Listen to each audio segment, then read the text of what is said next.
Well, hello everybody and welcome to another Rowing Chat. Today we have a particular focus for our show, which is remote coaching using rowing data. Now, rowing data is something that has been growing for quite a few years, and my guest here is no stranger to rowing data and has also been on the show before. Sander Rusendahl, welcome to Rowing Chat. Hello, good morning. Please introduce yourself and tell everyone a little bit about yourself. Okay, so I'm 47-year-old, master's rower. I learned to row in 1984. I competed as a junior, kind of mid-level, national level, then in the Dutch university rowing circuit. That got me hooked to the sport. I've been rowing ever since, maybe with a small break when the kids were small. Then I came back to masters rowing and started to be really active in the masters rowing world here in the Czech Republic, where I live now, because I moved to Czech Republic for my work, and also competing internationally. I work in research. I have a background in physics. I now work for an industrial research organization here in Brno in the Czech Republic, and trying to combine my life and training. I found that I have not enough time to really train, so I decided I want to train smartly, and with a background in number crunching, I decided to build my own tool set to quantify my rowing data, and I've been really successful with that. So your platform is called rowsandall.com, which is ROWSANDALL. And tell us, what's the basic premise of this as a data analysis tool? So the basic premise is that you have something in your boat to record your data, and that can be a sports watch or a smartwatch or an app on your cell phone, on your smartphone, or it can be a dedicated rowing hardware, such as, for example, the speed coaches that are out there. And then you get the data of that device after your session, and you upload that to my platform. And that enables you to look at things like your power level, your stroke length, and you basically can see how you're performing from session to session, and you can see how you're improving. So if you think about what motivates me is to see myself improve, right? So, and if you want to excel in a race, or you just want to improve your fitness, you've got to have all those three components. You need to be motivated, and I think that looking at your data and seeing where you're going can really motivate you to improve your fitness. And the third component, of course, is technique, which is also really important.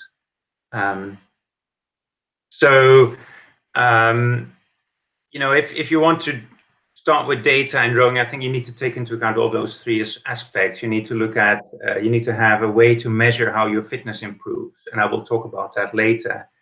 And there are also various gadgets available now that allow you to look inside the stroke, see how your boat accelerates, whether you're doing boat stopping, technique flaws, etc. And that helps you also to work on your technique. Which is brilliant, because of course, in any data plan, first you've got to collect information, data points, and put them into what you call a framework. And of course, your website is the framework. It's free to use. We encourage listeners to go and try it for themselves. And then, of course, once you have the data, efficiently analyzing it, and then using the conclusions to put that into practice. And that's what you and I are going to talk about for the rest of the podcast today. Yeah. Let's start with the critical power concept. What is this? Yeah, before I jump into that, I just wanted to repeat what you said, because, you know, a framework can be something really simple as just, you know, recognizing that you have to plan for your fitness improvement, and then you have to do your training. There's no way around doing the trainings. And then you have to check whether you're on the right path, and then you have to adjust when you are not going where you want to go. So the critical power concept, and I'm going to share a screen for that.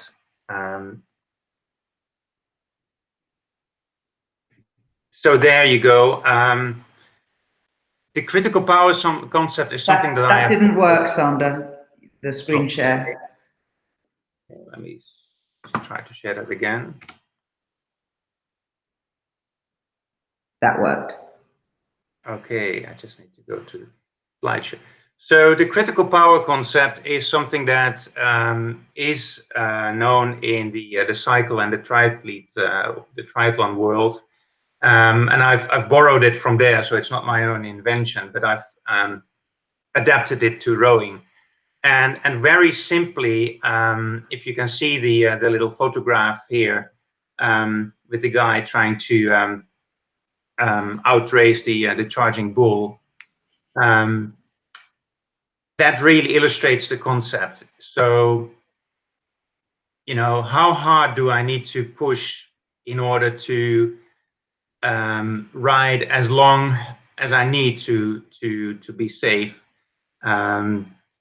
If that bull is going at me and I need to go at 600 watts, I could do maybe 600 watts, but maybe I would last only for 30 seconds. Is that enough? Or I could go at 300 watts and I could ride up that hill for 3 minutes or 4 minutes, but I may be too slow. So that is really the critical power concept. Is the power that you can hold for a certain duration of time. So, and that is very much related to a lot of discussions you hear in the rowing world, especially in the ergometer world. You know, my 5K time is such and such. What should be my 2K pace? Or how much faster do I row a 500-meter interval session than my 2K pace? And basically what these people are doing when they're discussing this, they are trying to construct their own personal critical power curve, because that's a personal thing, right? So somebody, maybe a sprinter, they maybe have very high powers for the 1 minute, 2 minute, 3 minute races, and other people are more like stayers, and they can go on for 20 minutes and longer at a relatively high power level. And by using a framework, a data framework, you can basically use the computer to construct that curve for yourself, and you basically learn a lot more about where your strengths are, where your weaknesses are, and then you can use that to plan your improvements. And as I said, my own online framework does that for you automatically. There are other tools as well, or you can do it yourself on your computer. And the cool thing is that we now are, as rowers on the water, we are now able to measure power in our boats as well. So we can do that not only on the ergometer, but also in our boats. So there's the NKM Power Oar Lock, and also Active Tools is coming out next year with a power meter. And then there's various other brands that have power meters available as well. So yeah, like the Peach system is one that I'm aware of. Yes, exactly. But the key requirement, I think, is that you are able to measure power in every session. So you can use your normal interval training or your normal steady state training to establish the power curve you're able to hold at 1 hour or maybe at 1 minute. So you don't have to do specific tests to establish this power curve. If you're recording every session or most of your sessions, you basically get this curve for free with much fewer 2K tests and 5K tests and whatever we are doing to torture ourselves. Yeah, so the benefit there is when you're on the erg is not to look at a 500-meter split on the display screen, but instead to select watts as your display metric.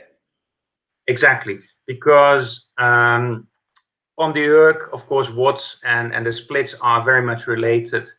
But the watts is really how much work you are doing, the rate of work that you're doing, and that is a much better measure actually. And also when you have the power meter in the boat, it translates more or less directly to a power level in the boat. There's also another concept that's the work or the work per stroke. That's basically how much energy you put in each stroke, and the power is the work per stroke times your stroke rate. So you can imagine. Yes, go ahead. Power is measured in joules, and watts are joules per second. Yeah, so work is measured in joules, and power is joules. Watts is joules per second, exactly. So you can row very heavy strokes at 16 strokes per minute. So you're using a lot of force and energy in that stroke, but you're not doing many of them. So you're still at a relatively low power. And these are basically the parameters that you want to learn how to play with, like your stroke length, the force that you put into your stroke, and the stroke rate. And it's really the external power that you're delivering to the erg or to your boat.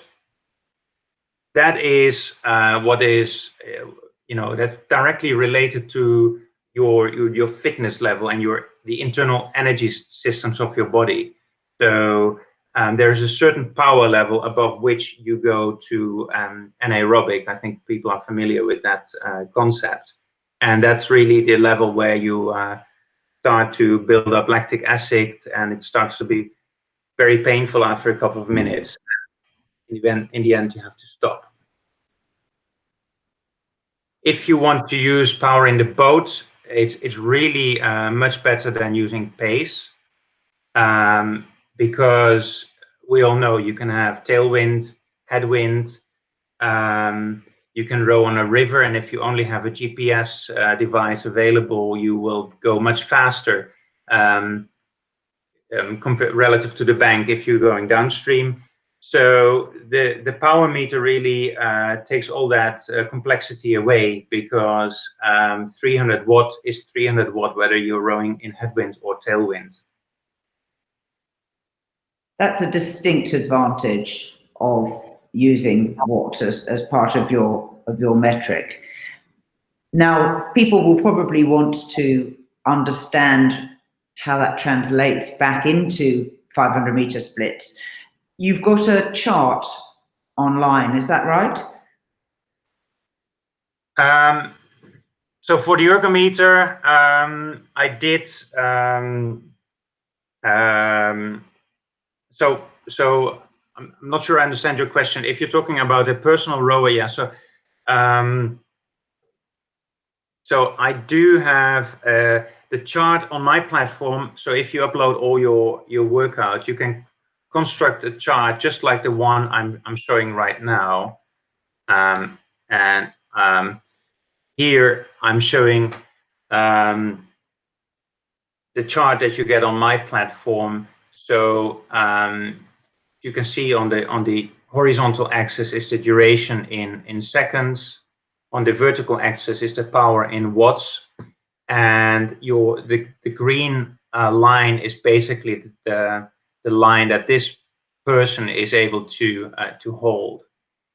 And the cool thing also about doing this online is that we've put a lot of work into looking at various age group and genders, typical power levels versus durations. So there's lots of data available, especially ergometer data about 2K times, 2K powers, 5K times, etc. So you can immediately see where you are with respect to the world class, which is the top dashed line, or the 90% percentile, 75%, etc. So this person here is definitely not world class, but he's better than 90% of the people who put their results online. And that's always nice, isn't it, to be able to compare? Exactly, and it's nice. It's nice to see where you stand, but again, to me, the value is really in then trying to use that for motivation and say, hey, if I'm just below the 90%, can I get above it? Can I improve myself a little bit? You know, I was chatting to another Masters single sculler yesterday at the regatta, and he won his race by a large margin, but his time was 3:31. And I told him, you know, I know you're not going to be happy. You're going to be worried about that 1 second, and you want to know what you have to do to get that 1 second faster and get below 3 minutes and 30 seconds. So that's, you know, the power of motivating and setting some targets for you, and then measuring that target. So the critical power chart that you were just showing us there has been created by one person uploading 7 or 8 different erg sessions recorded for different types of workout. Exactly. Yes. So you don't have to do a lot of extra work to construct your own critical power curve. You may be able to upload data from historic sessions that you've saved. Yes, definitely. And of course, you have to be a little bit careful there that you don't upload your data from 5 years ago, because you definitely you want to look at data from, let's say, the last 6 months. But you know, if you have them available, you can very easily, very quickly construct that and then start to use that as a training tool or as a way to determine how to race. Which is what we want, really. That's the 1 second that your friend wants to gain for his own race. Exactly. So, so let me go. So this is how such a power curve will look like for on the water sessions. So on the water, when you can record your power, but it's not very easy always to set a 2K course and row a 2K course. You may be interrupted by a launch or a wake, or your rowing course may be too short. But that's not a problem, because the computer can basically find the fast or the high power intervals from all that data that you throw at it. You upload all your data and it finds automatically, hey, you did a pretty strong 1K here, or you did a pretty strong 5 minute, or you've improved the power that you are able to hold over 1 hour. So, for example, I uploaded my race data from Saturday, and within 5 minutes I had an email in my inbox, and it said, hey, you've improved your critical power over 3 minutes by 25 watts. So that's huge. That's a lot. It is. It was, for me, it was the very first serious race this season, and you always push out a little bit more watts during a race than during a training, right? But yeah, it was definitely nice to see that email, even though I have programmed myself the algorithm that sends that email. Yeah. So let's look at head races, and I can talk about sprint racing later. So one thing I think is that knowing your critical power can make you very effective in racing a flat pace and knowing exactly how to pace. Many people they go out very fast and then they have this crisis moment at maybe 1/3 of the distance in. I don't know if you know that feeling, Rebecca. Only too well. And you start to worry about how you're going to survive the next half of the race. What I've found is that since I started using the critical power, you actually know how to go out, and you can actually start passing people in the second half of the race, which was a new experience for me.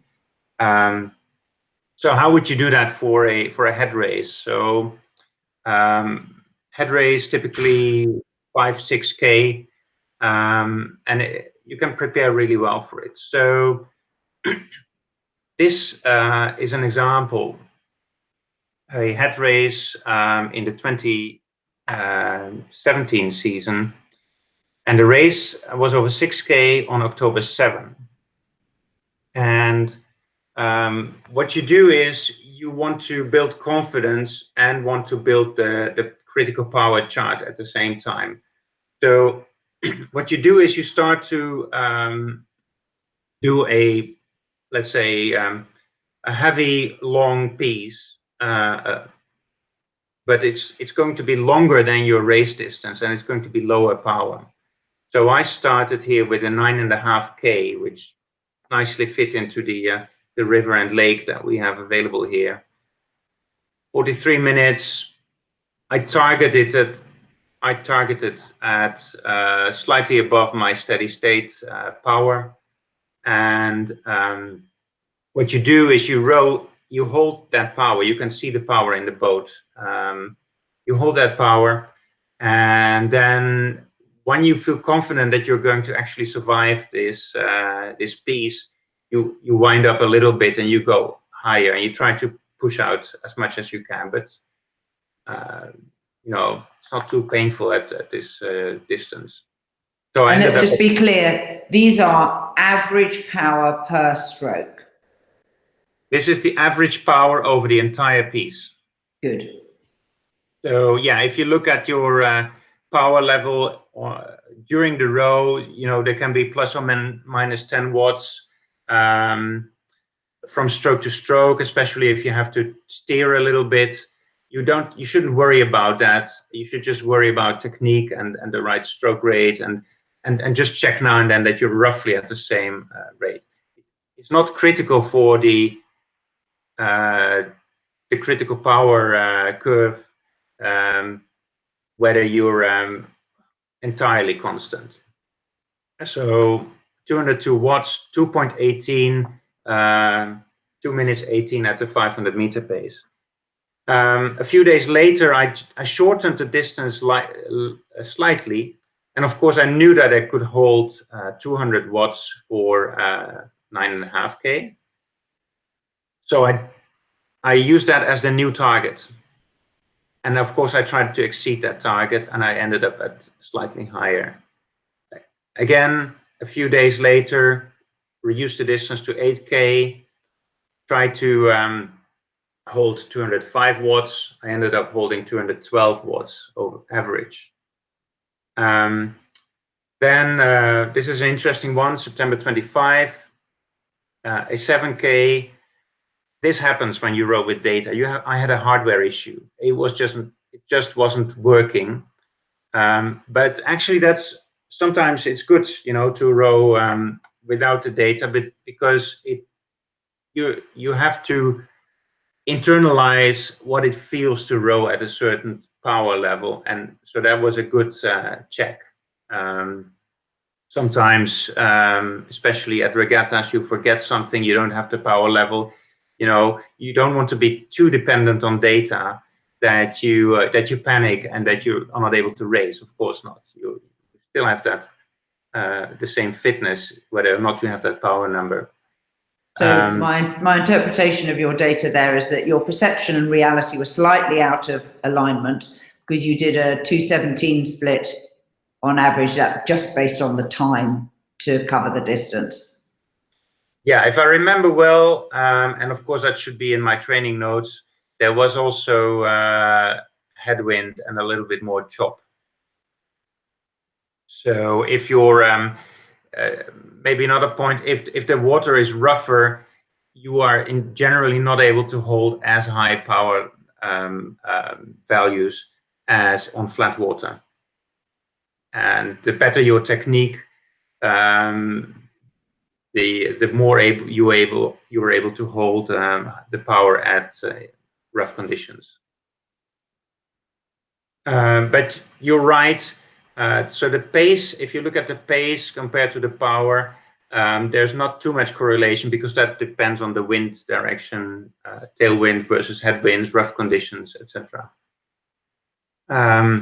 And then the final test was a 6K, target 212 watts. The actual power I hold was 217 and 212 pace. So I set a target for race day at 220 watts. Now, coming to the race venue, which was a river, I noticed there was nice flat, but there was also a pretty strong current. It had been raining heavily and higher up in the hills a few days before, and all that water was coming down. So I figured that the race would be shorter in time than the 26 minutes that I had practiced on my own lake. So I adjusted my target to 225 watts. And I basically was able to race at 230 watts, very flat paced, and the race was won. Congratulations. That's a really great way to show your personal improvement, but also how you learned to train yourself about what it should feel like. Yes, because as I said, you're not always able to row to power, especially if you move between different boat types from a single to a double or maybe to a quad. You will have to find out what it feels like to row at a certain power, because you go out of the starting block and it all feels so easy, doesn't it? It does, for about 20 strokes. And then you look at your power meter and you see 460. And I know I can hold like 330 for a 1K race. And when I see 460, that means trouble in 15 strokes. So yeah, it helps you to learn to settle from how to start to settle into that race pace, and have something to spare for the second 500 or the third 500 if you're racing 2K races. So that's a great model for people to follow for themselves, as we're now moving, of course, out of the sprint racing and towards the long distance racing. Can you give us a theoretical application? How could we use that for sprint racing? It basically works the same way, except that for sprint racing, you will have to do a lot of interval sessions. You do shorter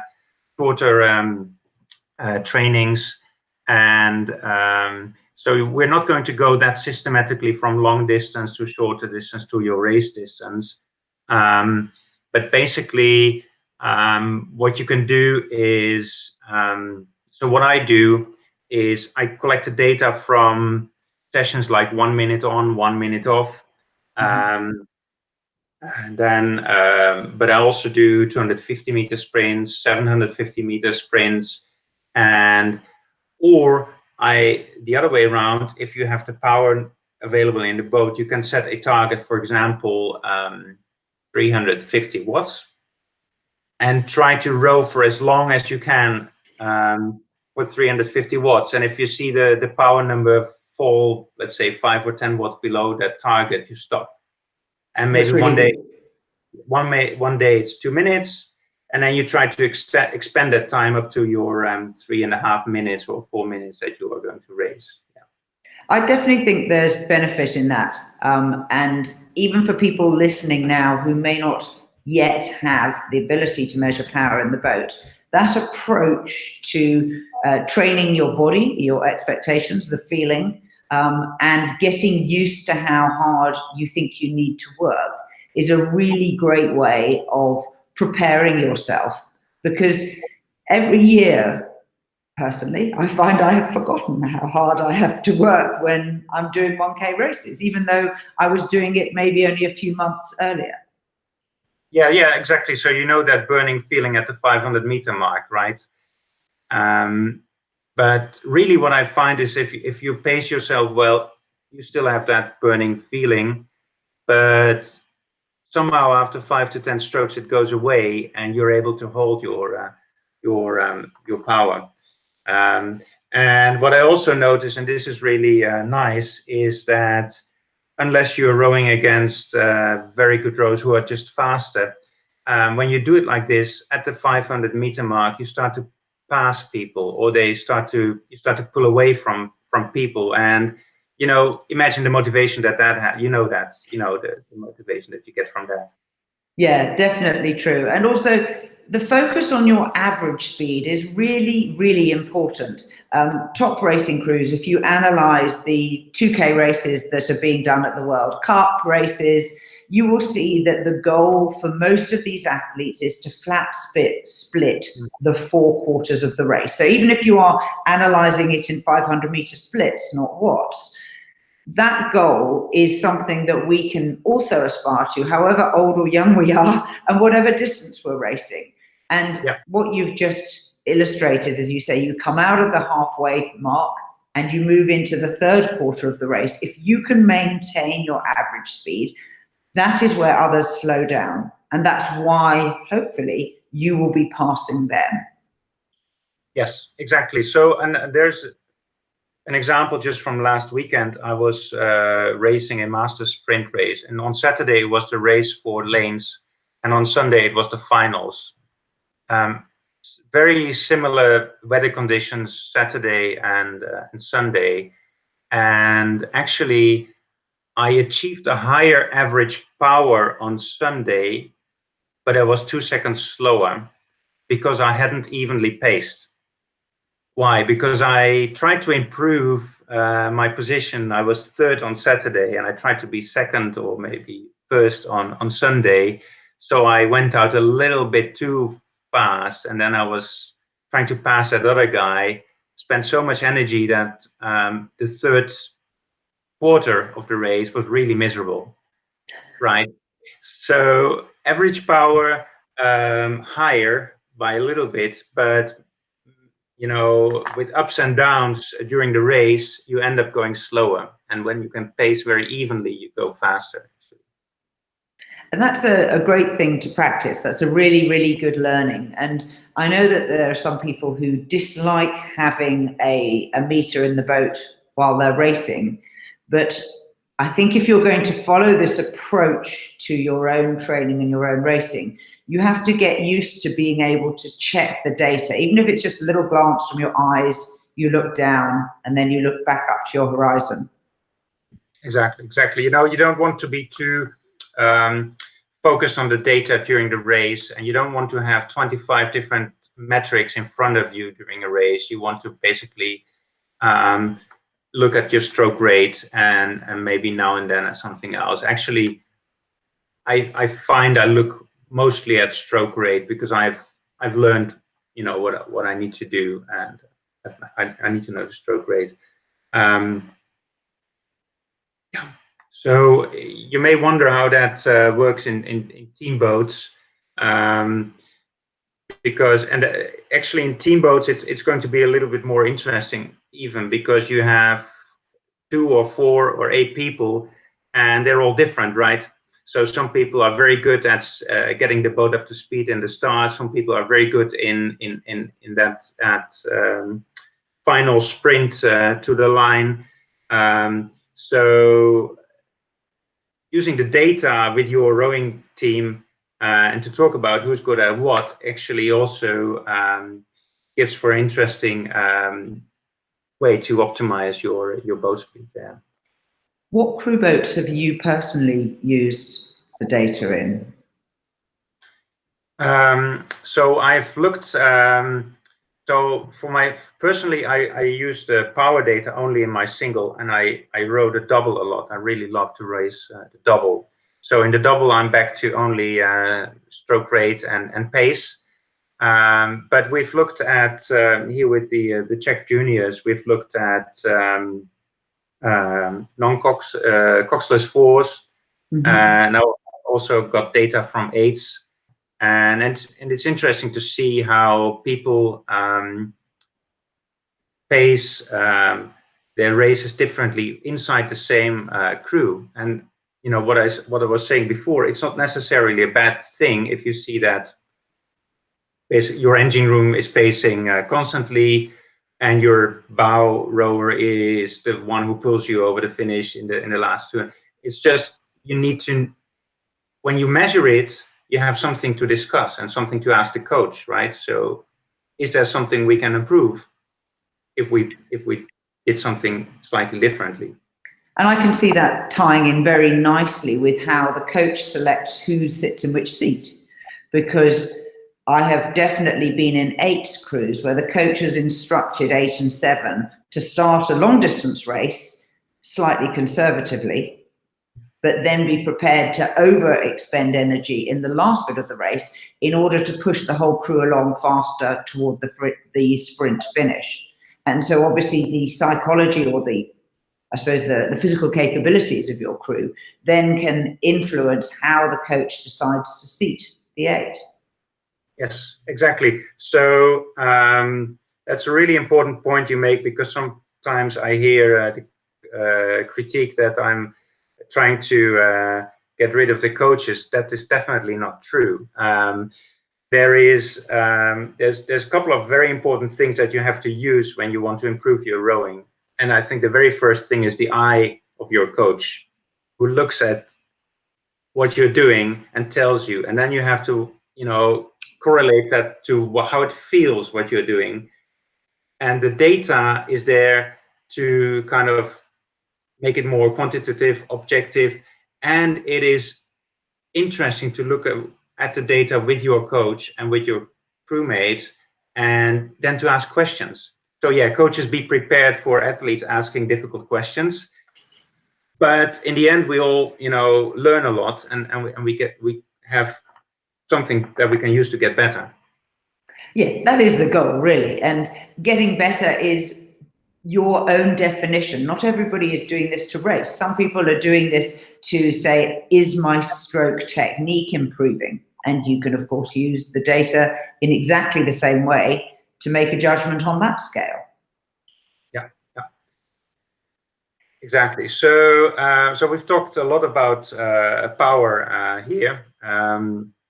I just want to point out it's not the only metric that you can measure. So there is drive length. There is, I talked about it earlier, the amount of work you put into stroke, the work per stroke. There is a metric about how, even if your blade is slipping at the beginning of the catch, or whether you're towards the end of the stroke, your force is dropping too fast.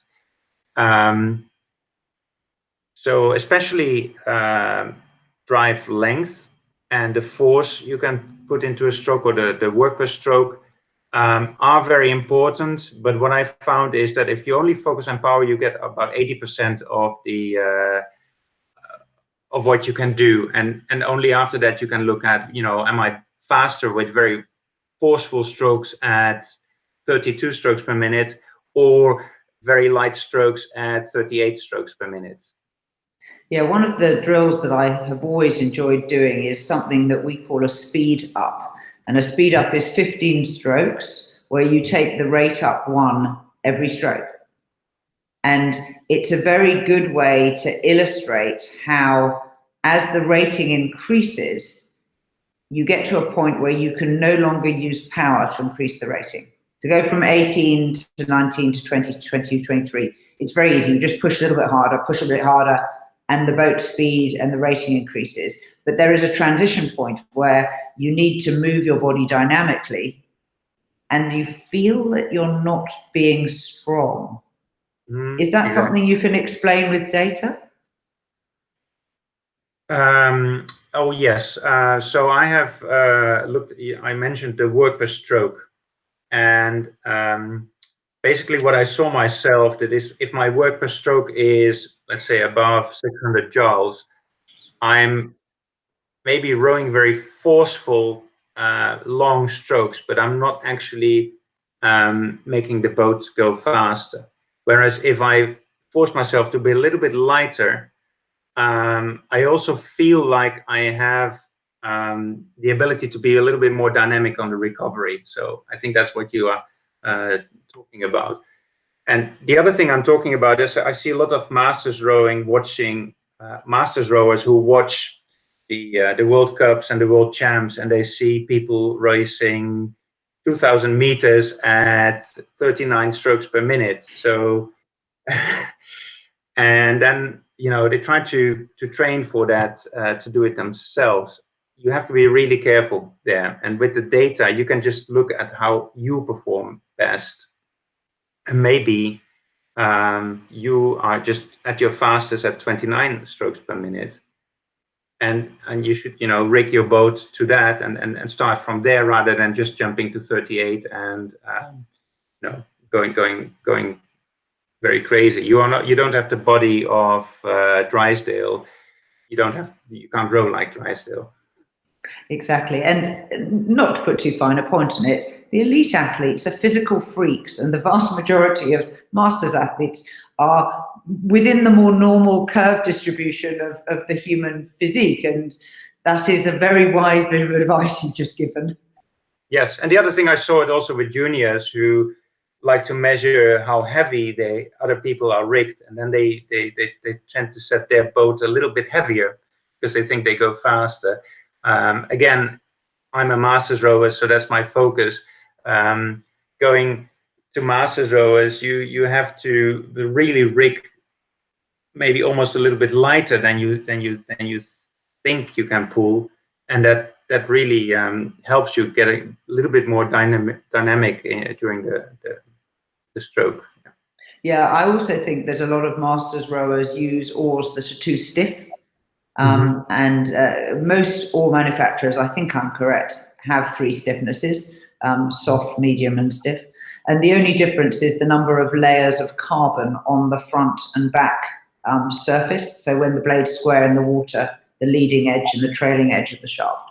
So there's a small weight difference. But I think that particularly for masters, very few have the core strength, and perhaps you should say the physique of Cynic or Drysdale, to be able to manage the very stiff oars.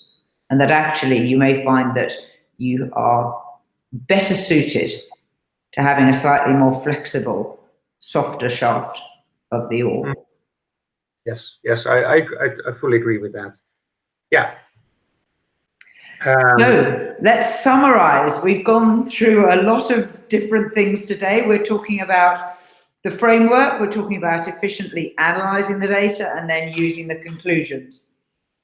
What have we covered? So yes, so I started talking about the framework, and really the framework is planning what you want to achieve, setting a goal that is realistic, but that somehow motivates you. Then putting in the work that you planned out to do, checking whether you're going in the right direction, and then adjusting. And everything that I talked about really is about that. It boils down to that. And using the data and being able to check the data after the workout gives you a way to check whether you are going in the right direction and whether you're not going in a wrong direction. It also, looking at the data, you can discover your strengths and your weaknesses, and then be able to address them, or just to decide not to address them, to decide that you're happy with where you are. It helps you to set the power level for your training, so that you're not training too hard and going into overtraining and then not being able to do a few sessions. So to really improve slowly at the right level. So the critical power concept, we'll put up some material online that people can read about it, but it's your personal curve about how well you are performing, how hard you can go for 1 minute up to 1 hour, and all the distances between, and how that can help you to row a flat-paced race, whether it's a sprint race or a head race, which really, I believe, a flat-paced race is the fastest race, which means you're rowing very close to your optimum, but without a lot of the drama, and that helps you win races. So maybe a last thing, that a lot of what I talk about sounds complicated and difficult right now. The apps for the smartphones and the electronics are available. They're not difficult to use, and I do expect that it will all get a lot easier in the future, in the near future, so that everybody can start using data in their everyday training. Yeah, and I would just say to anyone who's perhaps a little daunted at starting out on this pathway, do search on YouTube. There are a large number of incredibly generous people who have uploaded screen-by-screen instructions that will help you. And it's well worthwhile just setting a little time aside. Or if you know someone who has already used your type of in-boat electronics and maybe use the Rosendahl site to get them to show you how to use it, that sometimes that's an easier way to learn.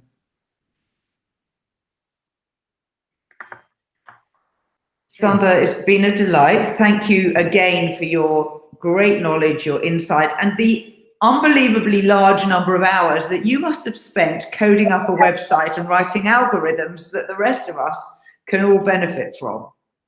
It was very big pleasure to do it, and thank you for inviting me. And I really love to chat about this, of course.